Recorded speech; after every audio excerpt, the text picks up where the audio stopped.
அருட்பெருஞ்சோதி அருட்பெருஞ்சோதி தனிப்பெரும் கருணை அருட்பெருஞ்சோதி. எல்லா உயிர்களும் இன்புற்று வாழ்க, வள்ளல் மலரடி வாழ்க வாழ்க, கொல்லா விரதம் குவளை எல்லாம் ஓங்குக, நல்லோர் நினைத்த நலம்பெறுக, நன்றி நினைத்த எல்லோரும் வாழ்க இசைந்து. உலக மக்களே, அறிவார்ந்த அன்பர்களே, ஆண்மனைய ஒருமைப்பாடுடைய அன்பர்களே, வல்லப்பமா நமக்கு அருளிய திருவருட்பாவில் 2ஆம் திருமுறையில் 112வது பதிகம் வேட்கை கொத்து என்ற பதிகத்தில் இருக்கின்ற பாடல்களை பார்த்து கொண்டிருக்கிறோம். மொத்தம் 10 பாடல்களை கொண்டது. இதுவரைக்கும் 3 பாடல்களை பார்த்திருக்கிறோம். இன்று 4வது பாடலுடைய விளக்கத்தை பார்க்க போகிறோம். வேட்கை கொத்து என்பது இறைவனுடைய அருளை முழுவதையும் பெறுவது, எப்படியாவது பெற வேண்டும் என்ற ஒரு ஏக்கம், ஒரு தவிப்பு, ஒரு பரிதவிப்பு. அதான் வேட்கை என்று சொல்வார்கள். உலகிலே வேறு வேறு வேட்கை சொல்லுவார்கள். பசி வேட்கை, காம வேட்கை என்றெல்லாம் சொல்லுவார்கள். இங்கே அருள் வேட்கை. வேட்கை என்பது ஏதாவது அந்த செயலை, நினைத்த செயலை அடைய வேண்டும் என்ற ஒரு ஏக்கம், ஒரு தவிப்பு. அப்படிப்பட்ட இறைவனுடைய எல்லா அருள்களையும் கொத்தாக பெற வேண்டும். கொத்து என்பது முழுவதுமாக பெற வேண்டும் என்ற ஒரு நிலையில் இந்த பதிகத்தை நமக்கு அருளி இருக்கிறார்கள். இந்த பாடலிலே தன்னை தலைவியாகவும் உள்ளத்தை தோழியாகவும் இறைவனை தலைவனாகவும் வர்ணனை செய்து நமக்கு அருளி இருக்கிறார்கள். சமயங்களும் மதங்களும் மார்க்கங்களும் சூழ்ந்திருந்த காலகட்டங்களில், அதாவது நமது இறைவன் வள்ளற்பமானவர்கள் குழந்தை இறைவனாக வருவிக்க உற்றபோது சமயங்களும் மதங்களும் மார்க்கங்களும் தலைவிரித்து ஆடிக்கொண்டிருந்தன. அந்த சமயங்களும் மதங்களும் மார்க்கங்களுடைய நிலைகள் மாற வேண்டும் என்பதற்காகவே இறைவன் அருட்பெருஞ்சோதி ஆண்டவர் நமது குழந்தை இறைவனாகிய வள்ளற்பெருமானை இந்த மண்ணுலகிற்கு வருவிக்க செய்தார். இந்த நிலைகளெல்லாம் மாற வேண்டும், சமரச சுத்த சன்மார்க்கத்தை கடைபிடித்து உலக மக்களெல்லாம் மேம்படைய வேண்டும், உயிர் வகையில் அவர்கள் வாழ வேண்டும் என்ற நிலையில் சமரச சுத்த சன்மார்க்கத்தை உருவாக்கி தன் மகனிடம் கொடுக்கிறார். அந்த நிலையை படிப்படியாக நாம் பார்த்து கொண்டிருக்கிறோம். 1ஆம் திருமுறையிலிருந்து 5ஆம் திருமுறை வரைக்கும் இருக்கிற பாடல்களுக்கு விளக்கம் 6ஆம் திருமுறை. அந்த வகையில் இன்று நாம் பார்க்க வேண்டிய அந்த 2ஆம் திருமுறையுடைய பாடலுக்கு தலைவியிடம் எப்படி சொல்லுவது, தலைவியை பற்றி தோழி இறைவனிடம் எப்படி சொல்லுகிறாள், அதன் பிறகு இறைவன் ஆண்டு கொண்ட பிறகு, அருளை கொடுத்த பிறகு தலைவனுடைய செயலை உலக மக்களுக்கு எப்படி சொல்லுகிறார், தாய்க்கு உரைத்தல் என்று சொல்லுவார், எப்படி சொல்லுகிறார் என்பதை படிப்படியாக பார்த்து கொண்டிருக்கிறோம். இது ஏன் 2ஆம் திருமுறை பாடலுக்கு 6ஆம் திருமுறை விளக்கம் தேவைப்படுகிறது என்றால், வள்ளற்பெருமான் வருவிக்க உற்ற காலத்திலிருந்தே கிட்டத்தட்ட 200 ஆண்டுகளாகவே சமரச சுத்த சன்மார்க்கத்தை பின்பற்ற வேண்டும் என்றால் உருவ வழிபாடு செய்தான் வர வேண்டும், கீழே இருந்துதான் வர வேண்டும் என்று சொல்லி சமரச சுத்த சன்மார்க்கத்தை மக்களிடம் சொல்லவே இல்லை. இந்த நிலை மாற வேண்டும். வள்ளற்பெருமானே சொல்லுகிறார், நமது இறைவனே சொல்லுகிறார், இதெல்லாம் தேவையில்லை. சமரச சுத்த சன்மார்க்கம் தனி மார்க்கம், எந்த சமயங்களையும் மதங்களையும் மார்க்கங்களையும் சாராத மார்க்கம். இந்த வழிபாடுகள் தேவையில்லை, இந்த குறியீடுகள் தேவையில்லை, இந்த உருவ வழிபாடுகள் தேவையில்லை, வேள்வி வளர்த்து இறைவனை வணங்க வேண்டிய அவசியம் இல்லை, தேங்காய் பழம் பூ இதெல்லாம் வைத்து இறைவனை வணங்க வேண்டிய அவசியமில்லை என்பதை தெளிவாக கூறியிருக்கிறார்கள் வள்ளற்பெருமானவர்கள். அதை பார்த்து கொண்டிருக்கிறோம். எனவே மக்களே, பாடலை நன்றாக கவனியுங்கள்.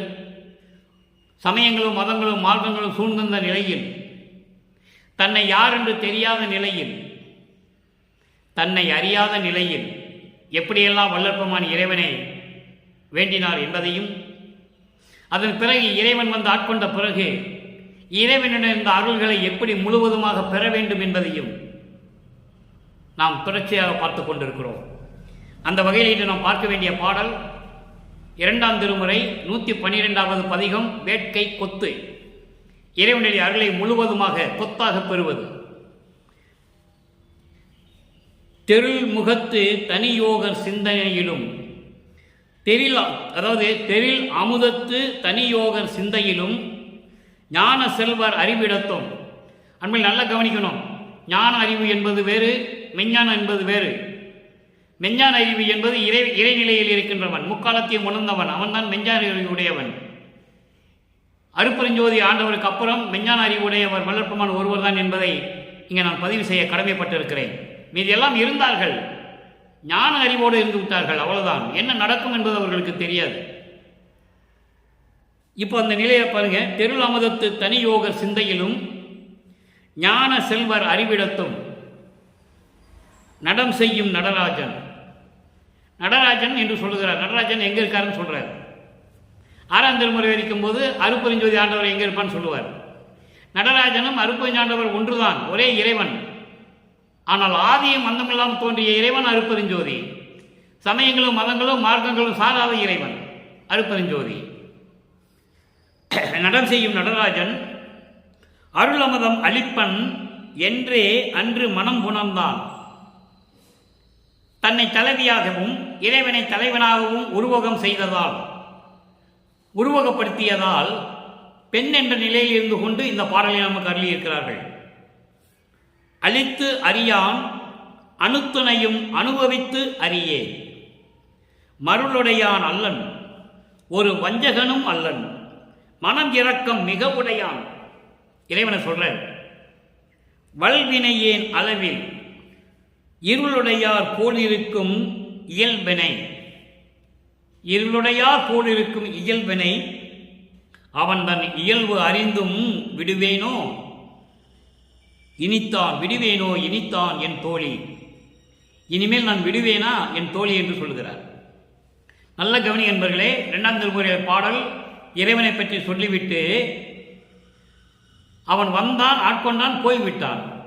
அவனுடைய இயல்பு எனக்கு தெரியும், அவனை தெரிந்து கொண்டேன். நான் என் மயக்கங்களை நீக்கி மாயைகளை நீக்கி மறைப்பு நிலையை நீக்கி என்னை ஆட்கொண்டான்.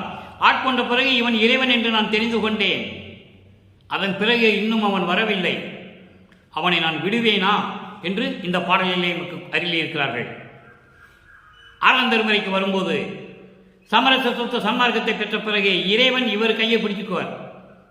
இந்த நிலை மாறும், நீங்க நல்லா கவனிக்கணும். இப்போ இந்த பாடலுடைய பதவுரை, அதன் பின் விளக்கம். தெருள் அமுதத்து தனி யோக சிந்தனை. அதாவது யோக நிலையில் இருக்கின்ற யோகர்கள் என்று ஒரு, அதாவது தவம் இருக்கின்றவர்கள், யோக நிலையில் இருக்கின்றவர்கள் எல்லாம் உண்டு. அப்படி யோக நிலையில் இருக்கின்றவர்களுடைய உள்ளத்திலும் ஞான செல்வர் அறிவிடத்தும், ஞான செல்வங்கள் பெற்ற, அதாவது ஞான அறிவு பெற்றவர்கள் இடத்திலும் நடம் செய்யும் நடராஜன். யோகர்களுடைய உள்ளத்திலும் ஞான அறிவு பெற்றவர்களிடமும் நடனம் செய்து கொண்டு காட்சி கொடுத்து கொண்டிருக்கின்ற இறைவன் நடராஜன். அருளமதம் அளிப்பன் என்று நான் சொன்னேன், அன்று மனம் புணர்ந்தான். அவன் அருள் அளிப்பவன் என்று நான் சொன்னேன், அன்றே வந்து என்னை கலந்து கொண்டான். மனம் புரிந்தான் என்பது என்னை ஆட்கொண்டு அருள் செய்தான் என்று பொருள். இவரை பெண்ணாக உருவகப்படுத்தியதால் மனம் புரிந்தான் என்று சொல்லுகிறார். நன்றாக நீ புரிஞ்சுக்கணும். மனம் புரிந்தார் என்ன கல்யாணம் பண்றதில்லை. மனம் புரிந்தான் என்பது ஆட்கொண்டு அருளை கொடுத்தான். அளித்து அறியான், எனக்கு அருளை கொடுத்து விட்டு சென்று விட்டவன் அதுக்கப்புறம் வரவே இல்லை, நான் பார்க்க முடியல. அணுத்துணையும் அனுபவித்து அறியேன். சிறிதளவு கூட அந்த அருளை நான் அனுபவித்து அறிந்து கொள்ளவில்லை. வந்தான், ஆட்கொண்டான், அருளை கொடுத்தான், போய்விட்டான். அதனுடைய விளக்கங்களும் நயனங்களும் இயல்புகளும் எனக்கு தெரியவில்லை. அந்த நேரத்தில் நான் என்ன செய்வது என்று புரியாமல் தவித்துக் கொண்டிருக்கிறேன். சிறிதளவு கூட என்னால் அனுபவிக்க முடியவில்லை. அருளை கொடுத்தும் அனுபவிக்க முடியவில்லை. மருளுடைய நல்லன், அவன் மாயைகளையும் மயக்கங்களையும் கொண்டவன் அல்ல, வஞ்சகனும் அல்லன், வஞ்சக நெஞ்சுடையவனும் அல்ல, மனம் இரக்கம் மிக உடையான். அந்த இறைவன் மனம் இரக்கம் உடையவன். வல்வினை ஏன் அளவில், இந்த கர்மங்களையும் வல்வினைகளையும் கொண்ட என்னை பொறுத்த வரையில், என்னை பொறுத்த மட்டில் அவன் எப்படி இருக்கான் என்றால் இருளுடையார் போலிருக்கும் இயல்பனை. அவனுக்கு எல்லாம் தெரியும், தெரிஞ்சிருந்து கூட அறியாமையில் இருக்கவன் போல் இருந்து கொண்டிருக்கிறான். எதுவும் தெரியாத மாதிரி சொல்வார்கள். இவ்வளவு நடக்குது இன்னும் தெரியாம அப்படியே மங்குளி மாதிரி இருக்கானேன்னு சொல்லுவார்கள். அதே போன்று இவ்வளவு தெரிந்த இறைவன் ஒரு அறியாமையில் இருக்கின்றது போன்று எதுவும் தெரியாத போல நிலையில் இருந்து கொண்டிருக்கிறான். ஆனால் நான் அவனை கண்டுகொண்டேன். நான் அவன்தான் இயல்பறிந்தும் விடுவேனோ, இனி இனி அவனை நான் பார்த்துக் கொள்கிறேன், இறைவன் என்று அறிந்து கொண்டேன், நான் பார்த்துக் கொள்கிறேன் என்று சொல்லி தோழியிடம் சொல்லுகிறாள். இனி இயல்பறிந்தும் விடுவேனோ இனித்தான் என் தோழி. இப்போ இந்த பாடலுடைய விளக்கத்தை கோர்வையாக சொல்லுகிறேன், கவனித்துக் கொள்ளுங்கள்.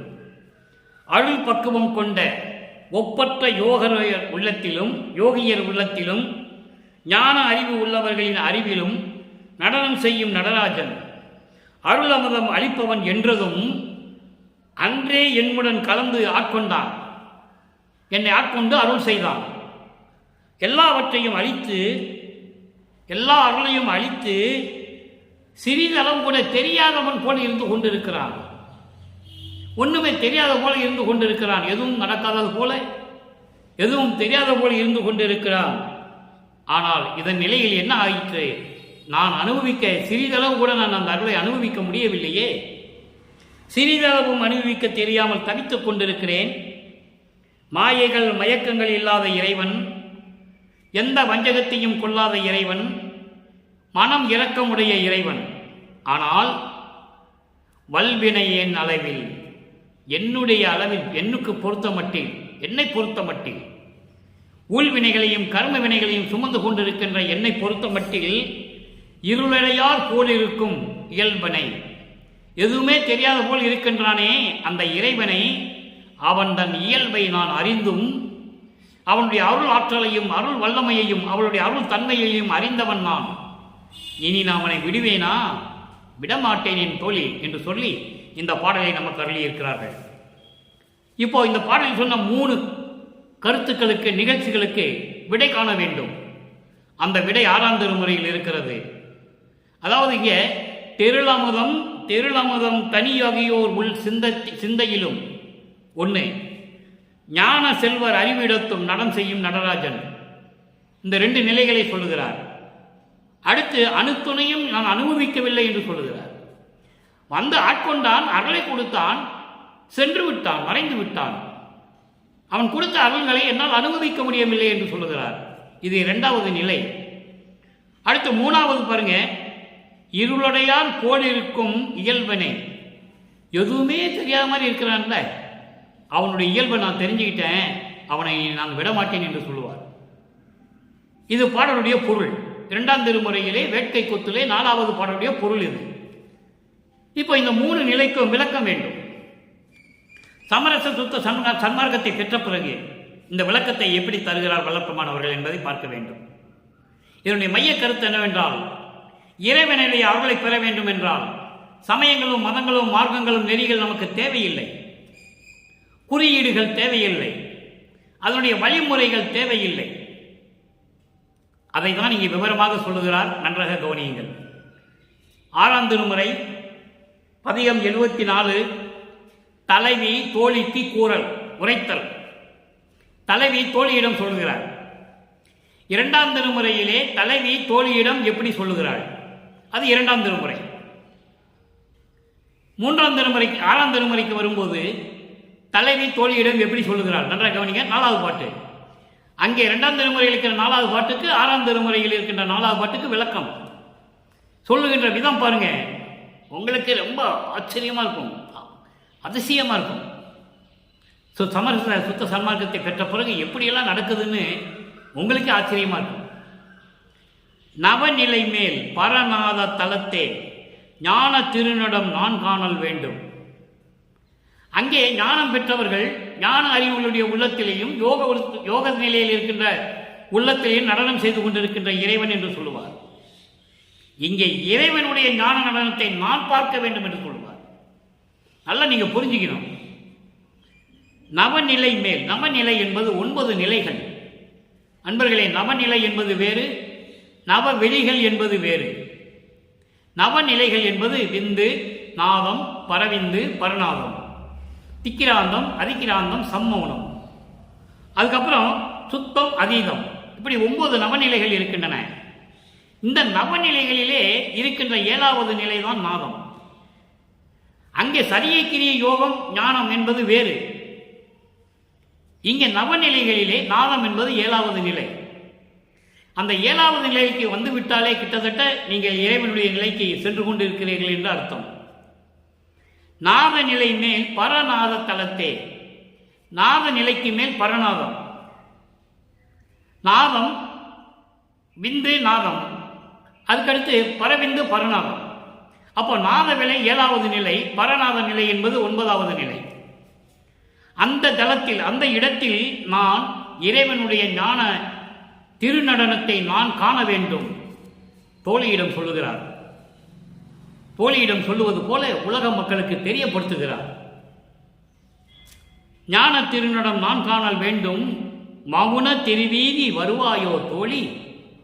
மௌன திருவீதி என்பது மௌன அருள்வெளி என்று பொருள். வெளிகளிலே 8, இதே ஒரு வெளிகளிலே 9 வெளிகள் உண்டு. பகுதி, கலை, உயிர், பரவெளி, பரம்பரவெளி, பராபரவெளி, பெருவெளி, பெருசுகவெளி, மௌனவெளி. மௌனவெளி என்பது வெட்டவெளி. அப்படிப்பட்ட மௌனவெளிக்கு நீ வருவாயா தோழி என்னுடன் உள்ளத்திடம் கேட்கிறார். அப்போ உள்ளத்திடம் கூறுகிறார், உள்ளமே நீ பொறுத்திரு, நாம் எல்லாம் சேர்ந்து, நீயும் நானும் சேர்ந்து இறைவனுடைய திருநடனத்தை, அருள் நடனத்தை நாம் பார்க்கலாம், பார்த்து மகிழலாம் என்று சொல்லுவது போல, உள்ளத்திடம் சொல்லுவது போல நமக்கு அருளியிருக்கிறார்கள் என்பதை நீங்கள் புரிந்து கொள்ள வேண்டும். மௌன திருவீதியை வருவாயோ தோழி, வராமல் வீண்பலி தருவாயோ தோழி. நான் சொன்னபடி நீ கேட்க வேண்டும். ஏனென்றால் மனதை சொல்லுவார், மன குரங்கு என்று சொல்லுவார். மனம் ஒரு நிலையில் இருப்பதில்லை. குரங்கு போல தாவி தாவி சென்று கொண்டே இருக்கும். அப்படி மனதை அடக்க வேண்டும் என்று சொல்லுகிறார். அப்படி மனத்தை அடக்கி என்னுடன் நீ வர வேண்டும் என்று சொல்லுகிறார். நீ வராமல் வீண்பலி சுமத்துவாயோ தோழி.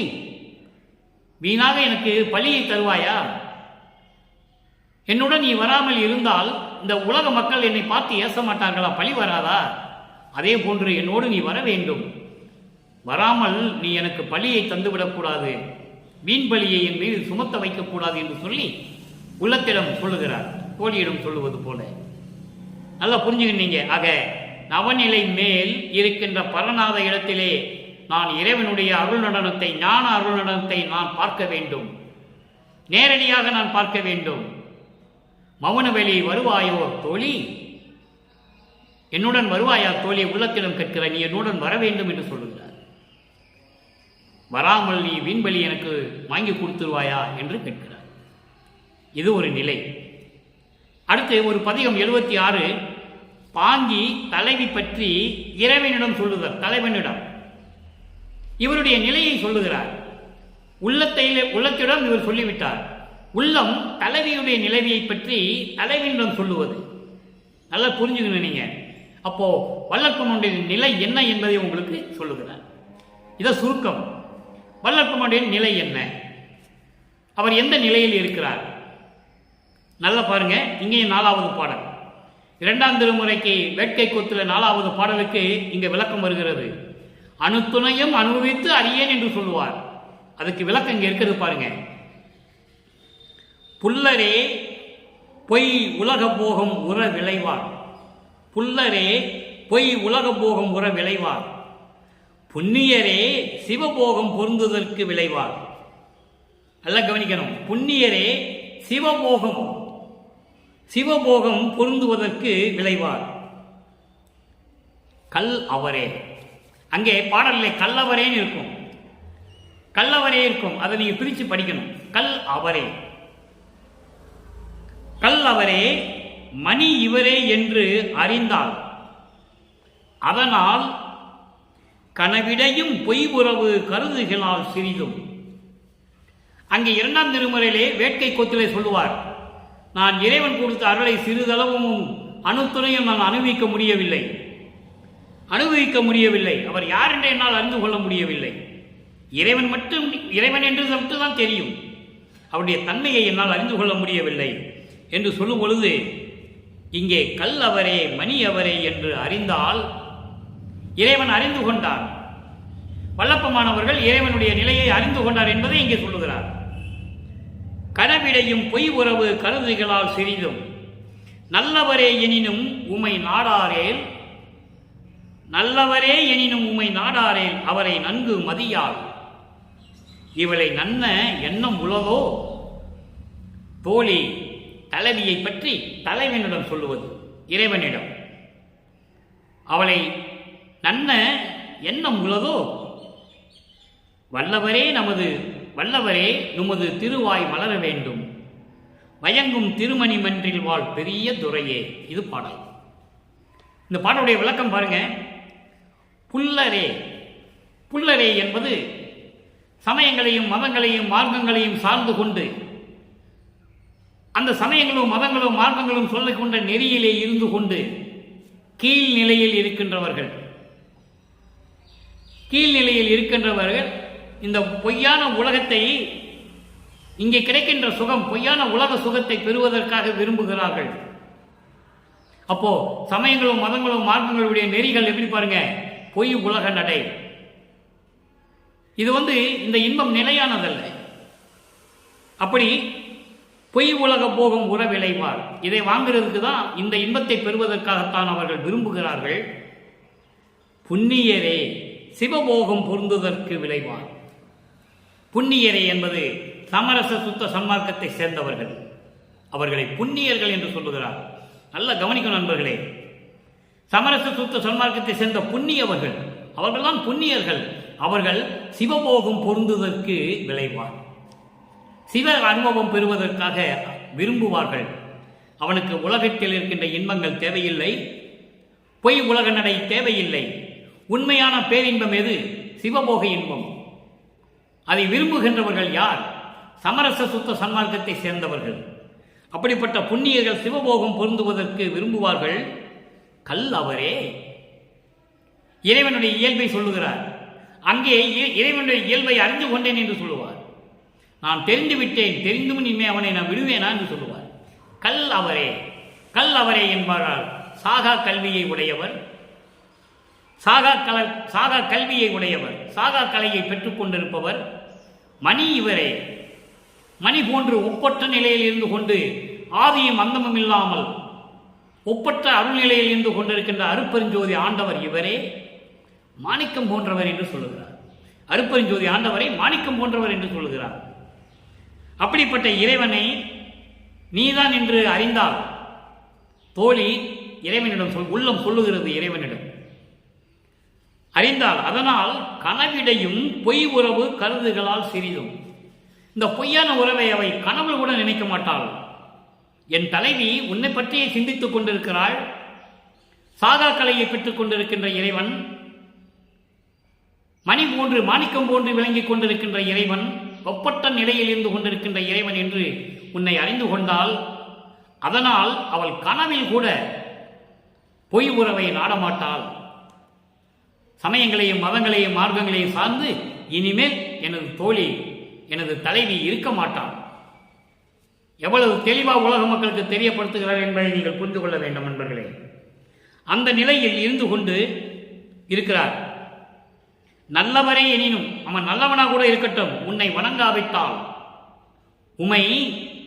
உமை நாடாரே, உன்னை தேடி வந்து வணங்காவிட்டால் அவன் நல்லவனாக இருந்தாலும் சரி, அவரை நான் மதிக்க மாட்டேன். இவளை நன்ன எண்ணம் உள்ளதோ. இப்படிப்பட்ட என் தலைவியை அடைவதற்கு, பொருந்துவதற்கு, கலந்து கொள்வதற்கு உனக்கு எண்ணம் உண்டா? உனது திருவாய் மலர வேண்டும். வல்லவரே, உமது திருவாய் மலர வேண்டும். வாய் திறந்து சொல்ல. எப்ப பார்த்தாலும் மௌனமாக இருப்பதில் என்ன பிரயோஜனம் என்று உள்ளம் நீ இறைவனிடம் கேட்கிறது. அவ்வளவு வேட்கை வல்லற்பமானுக்கு. நல்லா புரிஞ்சுக்கணும் நீங்க. அதான் வேட்கை கொத்து என்று சொல்கிறார். அவ்வளவு வேட்கை, ஏக்கம், பரிதவிப்பு. ஆட்கொண்ட பிறகு கூட சென்று விட்டானே, அருளை கொடுத்த பிறகு எப்படி அனுபவிப்பது என்று கூட எனக்கு தெரியாமல் இருக்கின்றனே என்ற நிலையில் இருந்து கொண்டிருக்கின்ற வளர்ப்புமானவர்கள் இந்த பாடலிலே எப்படி சொல்றார் பாருங்க.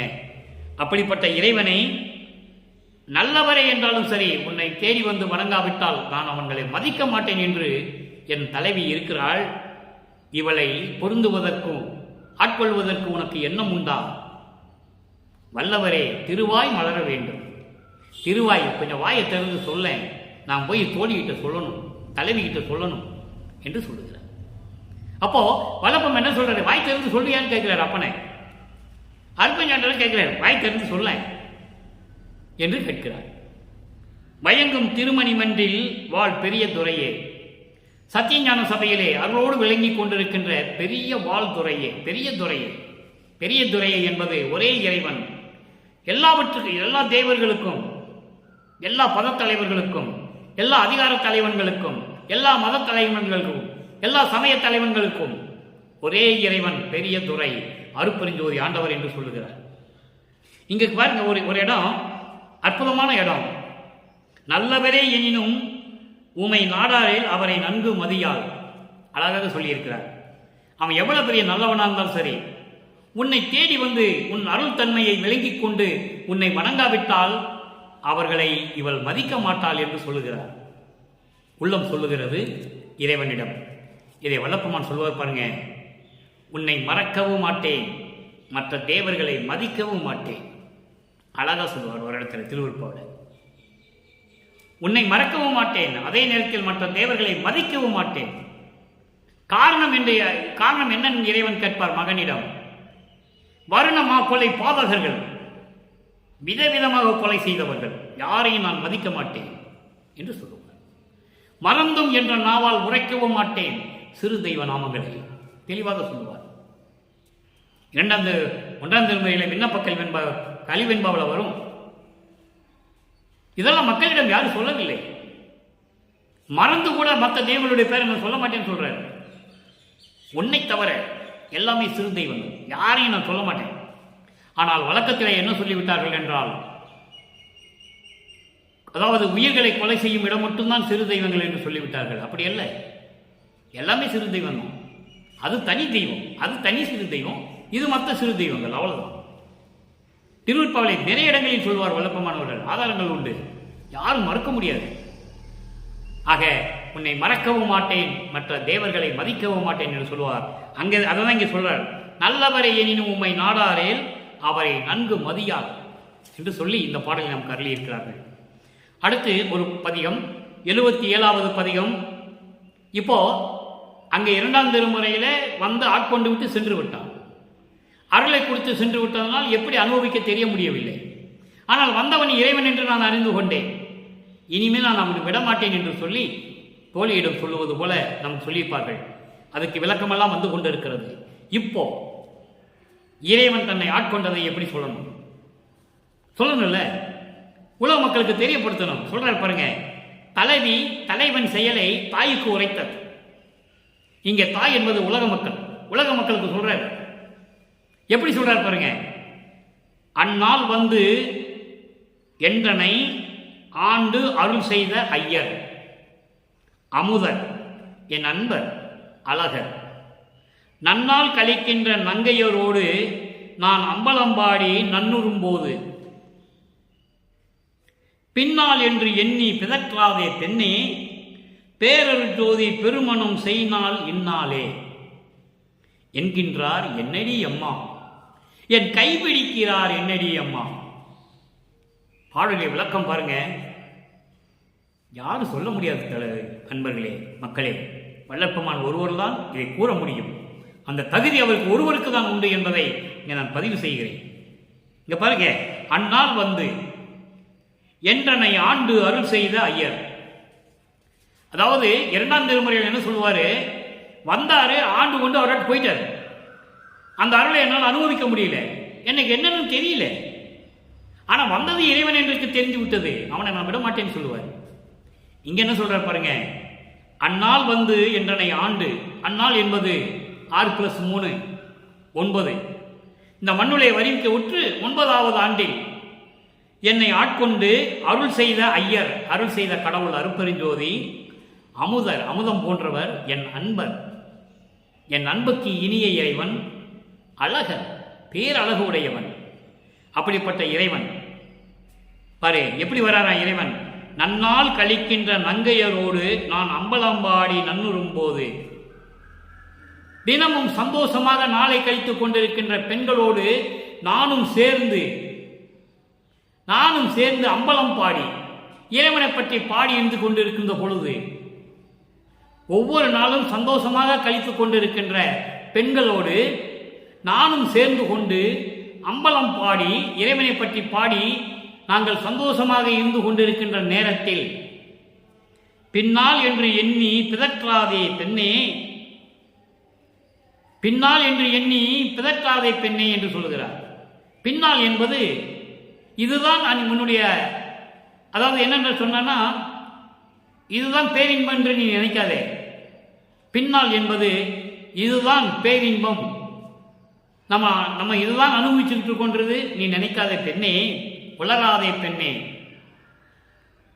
இவர் சொல்றாரு, நானும் தினமும் சந்தோஷமாக நாட்களை கடத்தி கொண்டு சந்தோஷமாக ஒவ்வொரு நாளையும் சந்தோஷமாக கழித்து கொண்டிருக்கின்ற பெண்களோடு நானும் சேர்ந்து கொண்டு இறைவனை பற்றி பாடி கொண்டு கொண்டிருந்த நேரத்தில் இறைவன் வருகிறார். அந்த இறைவன் எப்படிப்பட்டவர் என்று சொல்லிவிட்டார்.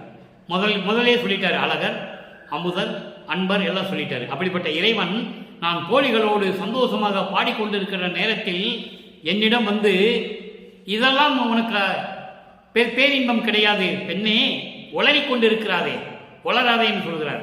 பிதற்றாதே, பின்னால் என்று எண்ணி இதான் நம்ம அனுபவிக்க வேண்டியது போலுக்குதே, இதுதான் நமக்கு பேரின்பம் என்று சொல்லி நினைச்சு உளராதே, பிதற்றாதே பெண்ணே, உளராதே பெண்ணே, பேரருள் ஜோதி பெருமணம் செய்யினால் இந்நாளே உனக்கு இப்பொழுது அருட்பெருஞ்சோதியை கொடுக்க போகிறேன்.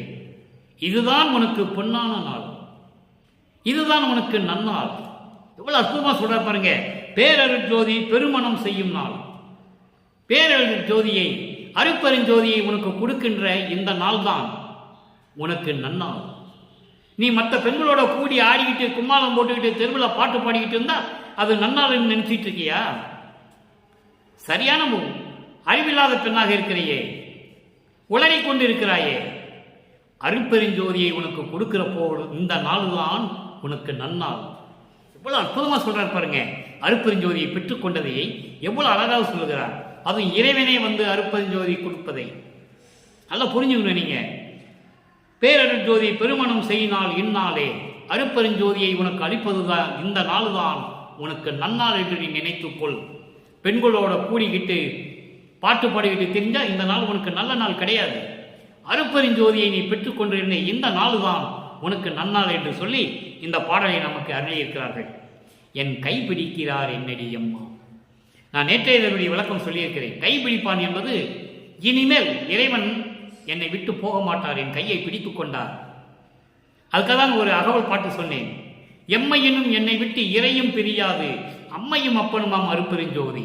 இந்த ஒரு பாடல் அருட்பெருஞ்சோதி அகவல் பாடல் இந்த பகுதிகளுக்கு சகமாக பொருந்தும், மொத்தமாக பொருந்தும். என் கை பிடிக்கிறார் என்னடி அம்மா என்று சொல்லி இந்த பாடலை முடிக்கிறார்கள். ஆக அன்பர்களே, 2ஆம் திருமுறையிலே இருக்கின்ற நிலைக்கும் சமரச சுத்த சன்மார்க்கத்தை பெற்ற பிறகு இறைவனை வந்து அருட்பெருஞ்சோதியை கொடுத்த நிலையையும் தெளிவாக சொல்லுகிறார். அடுத்து உலக மக்களுக்கு சொல்ல வேண்டும். சமரச சுத்த சன்மார்க்கத்தை பெற்ற பிறகு உலக மக்களுக்கு நமது இறைவன் என்ன சொல்லுகிறார்? உய்வகை உரைத்தல். 101வது பதிகம் 6ஆம் திருமுறை. உய்வகை உரைத்தல் 4வது பாட்டு. இப்படி இது விளக்கங்கள் கொடுத்தால்தான் சமயங்களும் மதங்களும் மார்க்கங்களுடைய நிலைகளும் சமரச சுத்த சன்மார்க்கத்தினுடைய சத்திய நிலையும் மக்களுக்கு புரியும். அதெல்லாம் தேவையில்லை என்று சொல்லிவிட்டார். நாதம் சொல்லுகின்ற சிற்றம்பலத்திலே நடிக்கும் பாவம் சொல்லுகின்ற பத்தரே. பாடல் ஒரு மாதிரி இருக்கும், ஆனால் விளக்கம் எளிமையான விளக்கம். பாவம் சொல்லுகின்ற பத்தரே நித்தர் என்று அறிமேன், வேதம் சொல்லுகின்ற பரிசு இது மெய்மை.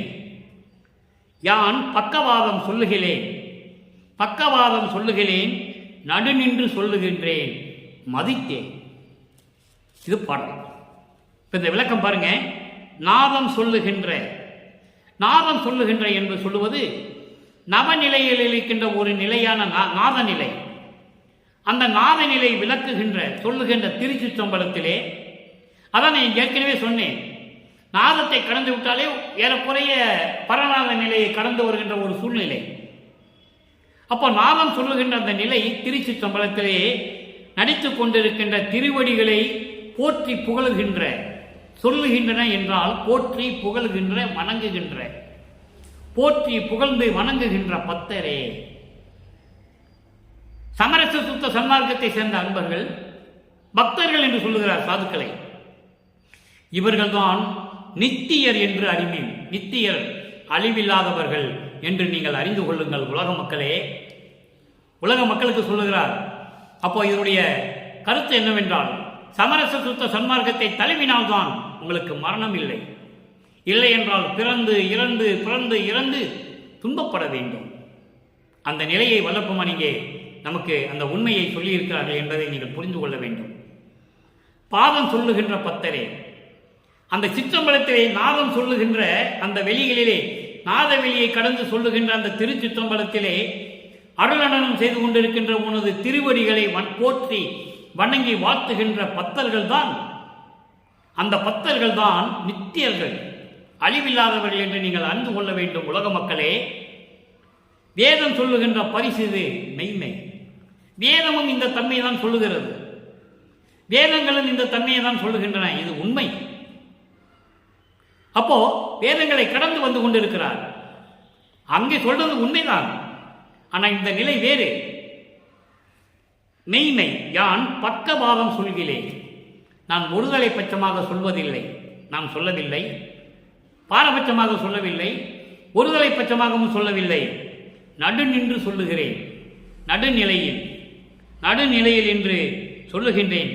நல்ல விதமாக சொல்லுகின்றேன். உலக மக்களே, நீங்கள்லாம் சமரச சுத்த சன்மார்க்கத்துக்கு வாருங்கள். நாதனுடைய நிலையிலே, மேற்பண்டு நிலையிலே திருச்சிற்றம்பலத்திலே அருணடனம் செய்து கொண்டிருக்கின்ற திருவடிகளை போற்றி வணங்குகின்ற அன்பர்கள், சாதுக்கள், அவர்கள்தான் நித்தியர்கள் என்று நீங்கள் அறிந்து கொள்ளுங்கள். நித்தியர்கள் என்பது அழிவில்லாதவர்கள், மரணம் இல்லாதவர்கள். அப்படிப்பட்ட நிலையை நீங்களும் உலக மக்களை அடைய வேண்டும். இதைத்தான், இந்த தன்மையைத்தான் வேதமும் சொல்லுகின்றன. ஆனால் இது அதற்கு மேல்படியானது. இதுதான் உண்மை.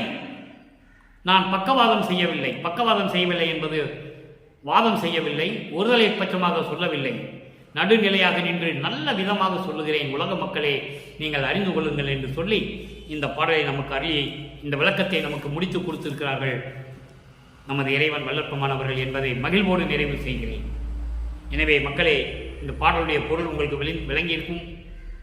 இறைவன் வல்லற்பமானவர்கள் குழந்தை இறைவனாக இருக்கும்போது எந்த நிலையில் இருந்தார், அப்போ இறைவனை பார்க்க முடியாத நிலை எப்படியெல்லாம் இருந்தது, சமரச சுத்த சன்மார்க்கத்தை பெற்ற பிறகு அவரே வந்து இவருக்கு அருட்பெருஞ்சோதி எப்படி கொடுக்கிறார், எப்படி கையை பிடித்து கொண்டார், எப்படிப்பட்ட இறைவன், சமரச சுத்த சன்மார்க்கத்தை சார்ந்தால் எப்படி உலக மக்களுக்கு சொல்லுகிறார் என்பதையெல்லாம் பார்த்துவிட்டோம்.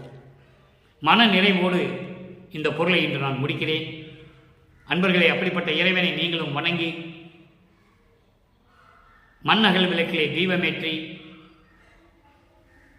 சமரச சுத்த சன்மார்க்கத்தின் முக்கிய தடைகளாகிய சமயங்கள், மதங்கள், மார்க்கங்கள் என்பவற்றினுடைய ஆசார சங்கற்ப விகற்பங்களும் உலகாச்சார சங்கற்ப விகற்பங்களும் எதுவும் இல்லாமல் இறைவனை வணங்க வேண்டும்.